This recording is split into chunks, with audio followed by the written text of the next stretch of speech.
Welcome to the Lord of the Rings Lorecast, the show that explores the background of Tolkien's amazing world from the very beginning.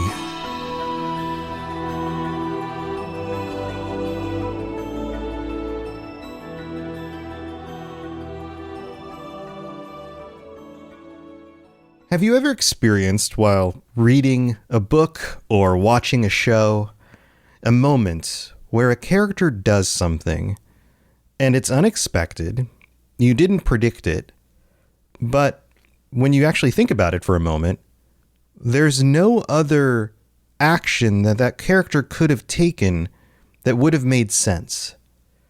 Specifically, I'm talking about the kinds of decisions characters make that truly feel like they are, in retrospect, when looking back on them, the obvious decision based on who you understand that character to be.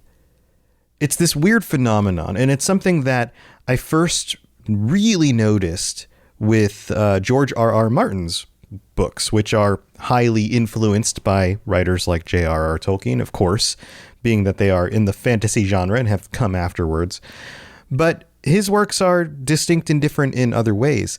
One of the things that I really, really appreciate about his character development is that when looking back on a situation and truly understanding who the characters are and what levers, I guess you can say, the characters will pull, what actions are within their scope, what motivates those individual characters, it seems often that what initially is a surprise decision is really just the fulfillment of who he was making the character to be from the beginning. And he has a really interesting knack for that. And I think it comes down to just a few very specific things. And before I get ahead of myself, this absolutely applies to this episode. In fact, we're just wrapping up the second chapter today, and there are two very important moments with both Bilbo and Gandalf, which lead into this. This is important because it doesn't just happen with George R.R. Martin and the Song of Ice and Fire. This happens with Tolkien. This happens with a lot of great writers, and it's something that it's almost like foreshadowing in reverse, if we think of it that way. The way this works is a character is sketched out in the author's mind, or maybe even physically on a piece of paper, and that character is given attributes, little details about that character that make the character who they are, including motivations, the things that they believe in, the things that they are willing to do, the things that they're not willing to do. And of course, this plays into character arcs and how the character could potentially change in the future. But all of that has to be established up front with a basic sketch of who this person is and what these details are. In artwork, for example, in cartoons, especially on projects where you have multiple artists and, like, you know, for example, working on The Simpsons or Ren and Stimpy. In fact, the detail that I'm going to go over here actually reminds me a lot about Ren and Stimpy and SpongeBob. And I promise this is going to have to do with The Hobbit, but just go with me here. When the artists are creating the characters, they sketch the characters from all these different angles with different expressions and things like that. And that creates a standard with which any other artist working on the project can draw to. And I know design standard is a word for this, but character design, there's a word that actually means this. I can't remember what it is. And so you take that as the definition of who the character is. But sometimes when there's an extreme moment of emotion or comedy, especially in cartoons like Ren and Stimpy, for those of us who are old enough to remember that, or SpongeBob, they will zoom in on a face, and all of a sudden you'll see the same character but drawn in ridiculous proportions or super zoomed in and close up with detail that wasn't there in the original design. That's breaking the character design. And there's a reason why you would do that in art, and it elicits a certain reaction, but it also breaks what the character actually looks like. The same thing can be said in literature. You can have a character who fits a certain standard and sticks by that standard, but then at some point will break that standard. And sometimes that's used for character development. Sometimes that's an accident on the part of the author. But when it comes to authors like J.R.R. Tolkien and George R.R. Martin, they seem to do this thing where they don't ever do that. In fact, they stick to the standard and the planned arc of character development so closely that the arc actually makes sense. The development of the character, where they started, really, really makes sense. And I know some of you are probably thinking, yeah, of course, this happens all the time. This is naturally part of writing a character and character arcs. We see character arcs all over the place. But I think that there's an element beyond just that. There's something that they do with the characters that clearly defines them in a way that sets these boundaries so that either when they abide by those limitations and the things that they've previously set up, it 100% makes sense. Or even when they deviate from them, when it appears like they're breaking that character design, it also makes sense. In retrospect, we go, no, this is a conflict of their beliefs. This is a place where the things that were set up previously break down. And so it only makes sense that they break character in this moment and move in a different direction. And that creates a much more natural character arc. So I just wanted to get that out there to begin with, because in this episode, we are going to see what I think is the beginning of an established pattern for two of our primary characters, both Bilbo and Gandalf. So I'm excited to talk about it. I know that was kind of a longer intro than usual, but I hope that sets the stage for where we're going with this episode. So let's get into it.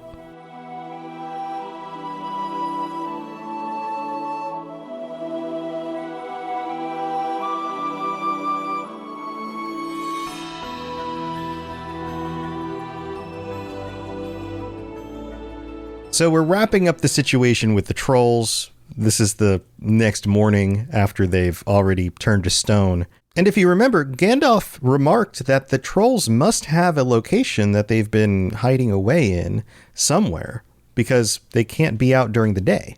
So they begin to search and see what they can find out about these trolls. And the first thing that I'm going to note here is that the trolls have stony boots. It says they soon found the marks of the trolls' stony boots going away through the forest. And I thought that interesting. What does that actually mean? Do they actually make shoes, boots out of rock itself? I think that's probably unlikely, but maybe their boots were just stone-like, or maybe they were worn and from being underground and covered with dirt and things like that, they look stony.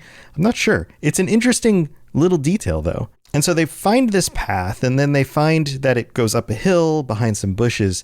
And then we get a big door of stone leading to a cave, but they could not open it. Not though they all pushed, and Gandalf tried various incantations. And this is, I think, the first moment we get Gandalf actually using incantations. The idea here would be that he is reciting aloud phrases that could potentially open the door, which we see in much better detail later on in the story when they're trying to get into the Lonely Mountain, but also in The Lord of the Rings with Moria. All of these things have to do with, well, at least in this case, this is trolls, but the later ones have to do with dwarf locations. And the idea that the trolls may even have had the ability to seal a door with an incantation, with some sort of magical spell, is also interesting. Now, does that mean that trolls actually have that ability? Or maybe the trolls were working for somebody else who did, and Gandalf was suspicious of that? Or maybe this is just something that Gandalf does whenever he can't open a door. I don't know. It's an interesting thing, right? And then Bilbo pipes up, and I think this is one of those moments where we start to get a sense of who Bilbo is in regards to his place in the party, not who he is in regards to the Baggins versus Took thing or any of the details that we've learned so far. We're starting to find out, and we're starting to see a pattern here of who Bilbo is when it comes to solving problems with the group. So far, he's tagged along. So far, he's been brave enough to try to be the thief that sneaks into the pocket of the troll, all of that stuff. And that's all well and good. But there is a regularly occurring thing that will be happening where Bilbo finds the solution to the problem when the dwarves and maybe even Gandalf doesn't. Bilbo becomes the most valuable member of the party multiple times over, and it's usually because he's paying attention to something nobody else is, or he's clever in a way that nobody else is. In fact, I'm going to draw a comparison in this section between Bilbo's form of intelligence and Gandalf's form of intelligence. If I was to say who was smarter, it would be very difficult because you would have to define smarter in what way. Bilbo seems clever and maybe even lucky in a way that Gandalf isn't always. Gandalf, on the other hand, seems wise, and he seems to have a large expanse of knowledge over what we will eventually find out is a very long period of time. But he isn't clever in the same way that Bilbo is, even though he's freaking Gandalf. You get what I'm saying? So Bilbo comes across this key, and it's actually fairly large, but William had thought it was small because, of course, he's so big. And Gandalf responds, "Why on earth didn't you mention it before?" Because he found it clearly a little while back. I think this is one of those moments. It's another one of those grumpy Gandalf moments. Shirts up on Patreon. But it's one of those moments I think is supposed to be humorous for our little readers. You know, the old guy going, "Why didn't you mention that before?" So he grabs the key and he opens the door. And we get this look for the first time into a den of evil. And again, there are parallels here. A door that they can't quite figure out how to open, a den of some terrible, horrible, evil creature or creatures, and then a treasure hoard. This is a little moment that is very similar to breaching the Lonely Mountain. Now, the one thing that is distinctly different here is that this hoard no longer has an owner. The trolls have already been killed. And at this point in the story, neither we or the characters in the story would expect that when they enter the dragon's den, the Lonely Mountain, that the dragon will somehow not be alive anymore. And of course, we have to get further in the story to find out what happens there. So not only are we getting these setups for these characters, like Bilbo being clever, but we're also getting foreshadowing for what potentially could happen when they get to the Lonely Mountain. It's like a little tiny moment that's very similar. So what is a troll cave like? Well, we find out that there are bones on the floor. My guess is that this is probably some animal bones, but also the remains of the people that they supposedly feasted on from the village. There's a nasty smell in the air, and there is some food, as it says here, jumbled carelessly on shelves and on the ground among an untidy litter of plunder, and all sorts of brass buttons and pots full of gold coins standing in a corner. There were lots of clothes too, hanging on the walls, too small for the trolls, and I'm afraid they belonged to victims. So I think we can assume that those bones also belonged to the victims. And then there's, of course, swords and other things. So I think this is interesting. Even though the trolls were eating people and leaving their clothes hung on the wall, seems like I would just toss them in a corner or something, right? Or maybe burn them for fire when you need something to light, if that even works. I don't know. I don't burn clothes very often. But it's notable here that they also had other food, which I'm assuming they stole from the village. So trolls aren't just cannibals. Well, I guess, is it a cannibal if you're eating something that's a slightly different species? Or does it only matter that they are persons? I don't know. But they don't just eat people.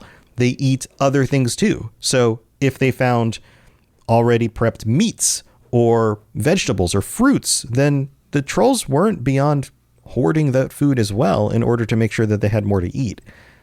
And of course, it's a little bit weird to trust to that food because you don't know where it's been. It's also just been sitting in the cave on a floor in some instances. But remember, one of the horses went in the water. They already lost some of their food to the river that they were crossing.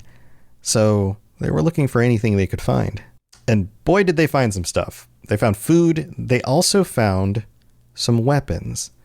And I love the idea that they are finding what is the equivalent of legendary gear in a troll cave. This kind of scene is the kind of scene that clearly in my mind inspired Gary Gygax with Dungeons and Dragons, or many video games that have come after this.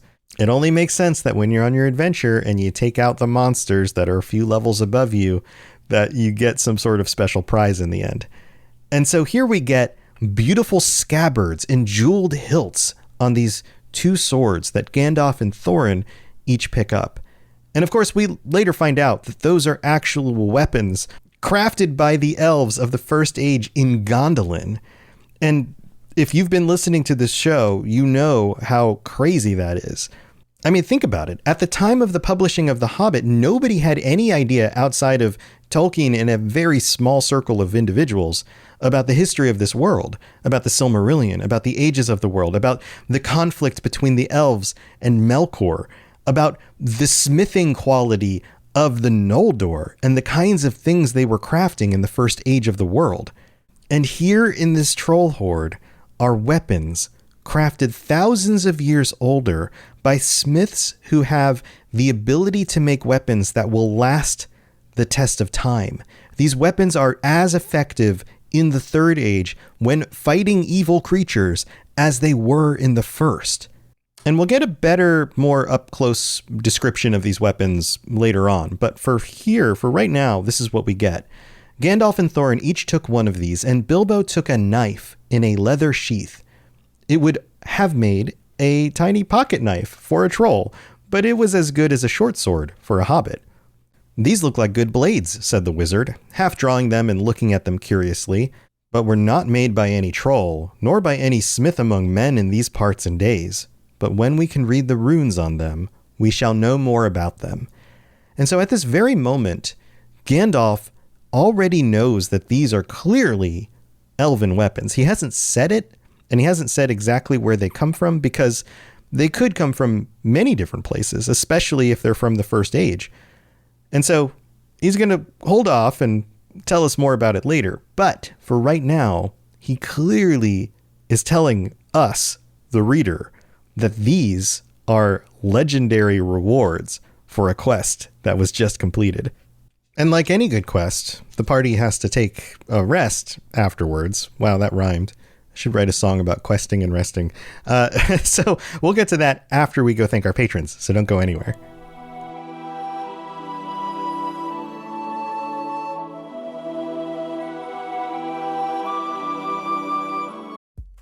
It's time for that spring reset. I'm taking a look at everything in my closet and figuring out that, oh no, this absolutely needs to go. And it's about time I replace things so that my clothes aren't older than my 15-year-old. Now you might think that they lasted that long because they were well made, but no, they're in terrible condition.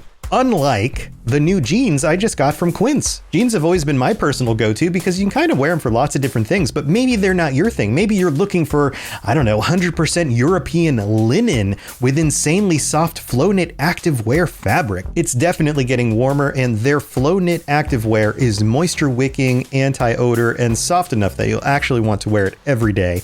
So pick out what you want. You can't go wrong because they have prices 50 to 60% less than similar brands. And like I said before, they are high quality. I continue to wear their clothes all the time, and I know that these new jeans are going to last me a lot better than the other things in my wardrobe. And on top of it, they look great. They're so comfortable, and I spent just as much on the jeans that I am now cleaning out of my wardrobe. So if you're looking for something better, just all around better, go check out Quince. So go do it right now. Refresh your wardrobe with Quince. Go to quince.com/ringslore for free shipping and 365-day returns. Now available in Canada too. Go to quince.com/ringslore for free shipping and 365-day returns. Quince.com/ringslore.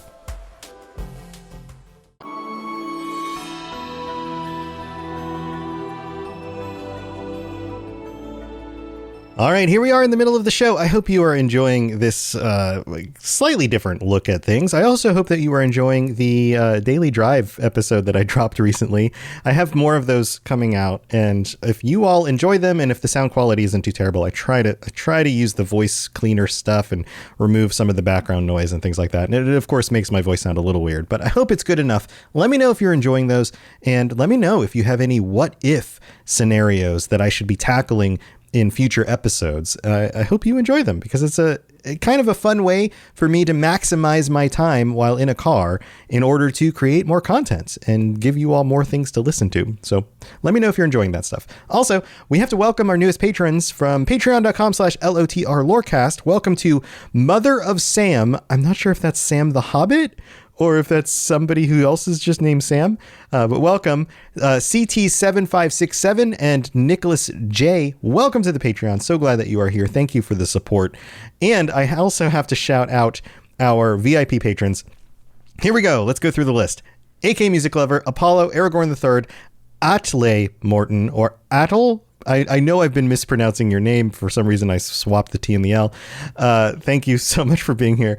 Austin C., Azzle Razzle, Barney D., Bo, Brandy D., Cutter Metalworks, Daniel Nightweaver, David S., David M., Divine Madman, Fulcrum, Gimli A Break, Gemma D., Jezer, Josh W., KTS, Capenna, Lori B., Mason Weathertop, Nick K., Nostrils of Sauron, Richard J., Rivqua, Rosie Rose, Sam B., TJT, and Tour Son of Hoor. Thank you so much for all of your support. Also, I would be reading out a new review, but the website I use to look at that stuff is under maintenance, so I can't actually see them right now. So if you'd like to leave a 5-star review on Apple Podcasts, I'll read that out on a future episode of the show. You can also rate the show on Spotify, share it with your friends, and let me know what you are excited about with the Rings of Power, because we are just a few weeks away, and I'm so excited. This next season looks so much better than the first one. And you know that I didn't have... were some issues with the first season, although overall I did enjoy it. I think they're improving, and I think it's going to be amazing. So that's just my gut. Maybe I'm wrong, but we'll find out. Let me know your thoughts as well. I'd love to continue talking about this on the Discord and also in the Patreon if you're one of our patrons over on patreon.com/LOTR Lorecast. Thank you everybody for the support. All right, let's move on with the rest of the episode. Here we go.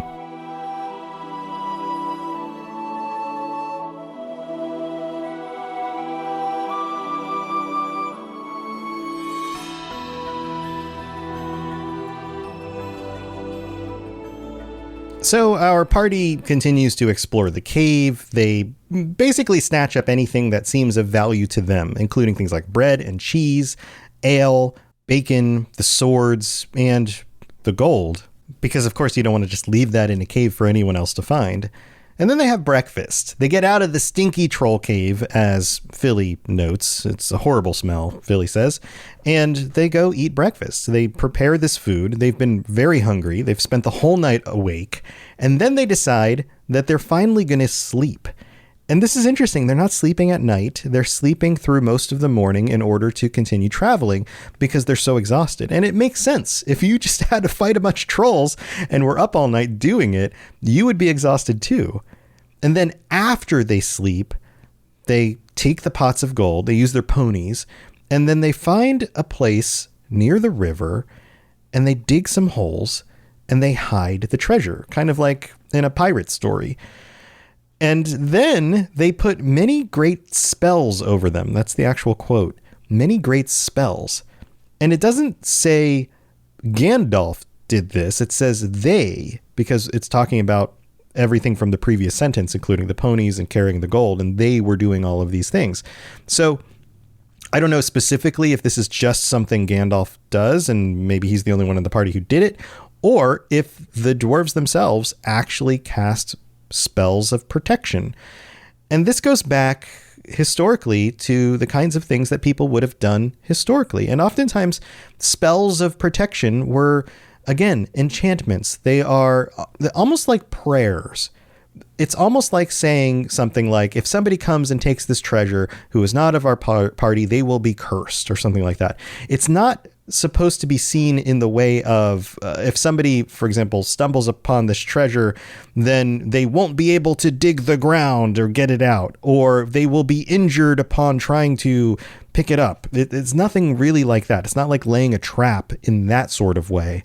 It's more of an incantation for disguise, this prayer for making sure that nobody even notices it, or if they do, that bad things will come to them later, that sort of thing. That's traditionally how that would have been used in our own world, and I assume that Tolkien, of course, being a scholar of all of these things, would have thought of it more in that way as well. So think of it like that. Don't think of it like it's a magical trap that gets sprung in and immediately kills everybody or freezes them in place or something like that, like you would see in a video game. And so after they get done with all of this, Thorin asks Gandalf a question. He says, "Where did you go to, if I may ask?"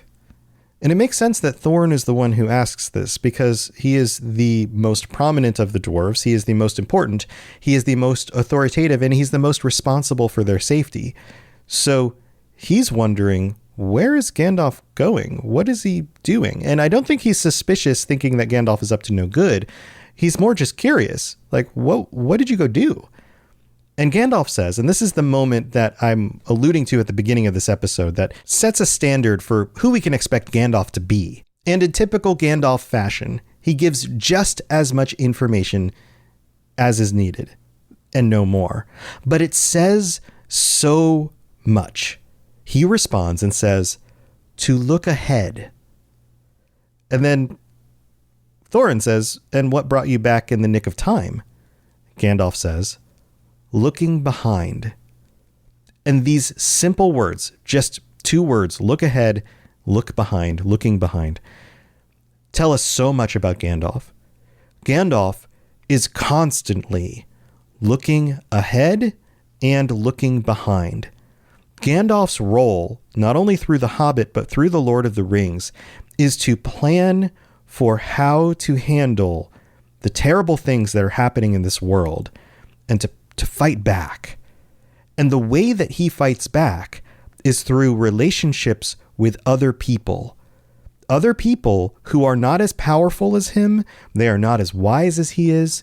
And yet he has empathy. He has a love and an empathy for these other peoples who are flawed. They have problems, and yet he stands with them anyway. Gandalf in these stories is a direct counter to Sauron. And in that way, they are, in a few different ways actually, reflections of each other.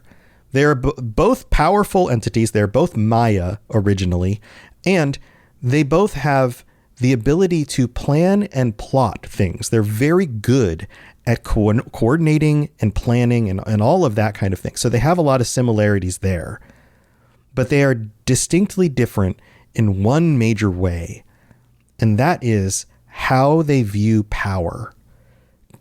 Sauron views power as domination, as putting himself above everyone else and viewing everyone else as lesser and as only tools to use fear and manipulation to get whatever he wants out of them.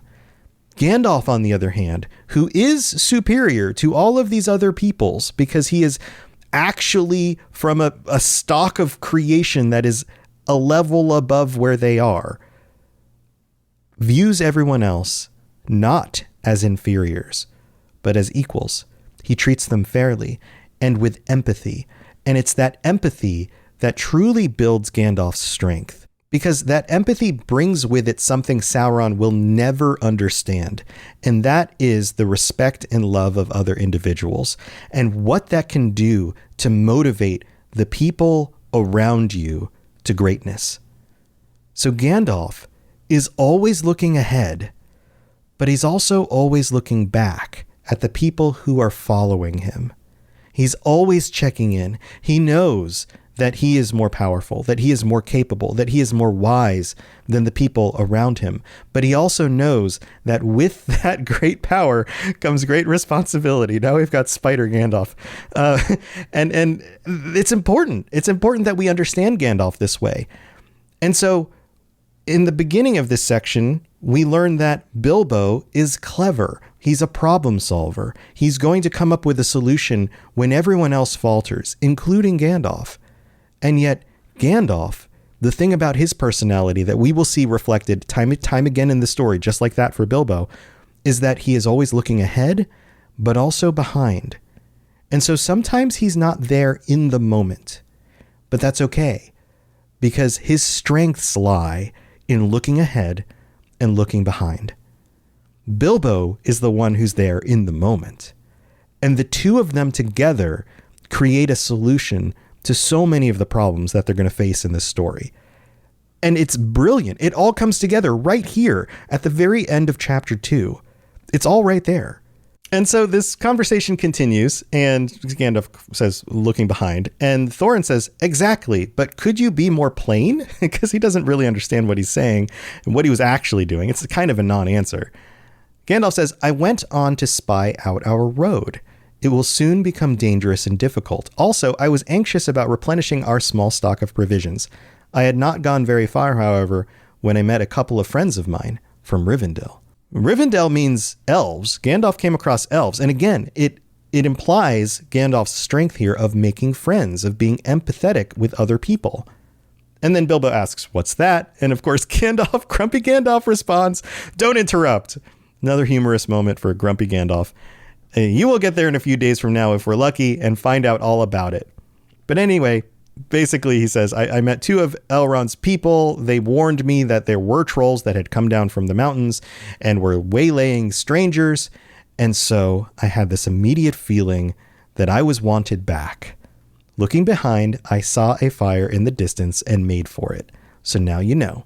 Please be more careful next time or we shall never get anywhere. Thank you, said Thorin. And that's the end of chapter 2. It ends with us getting a better understanding of who Gandalf and Bilbo are and who we can expect them to be as the story continues.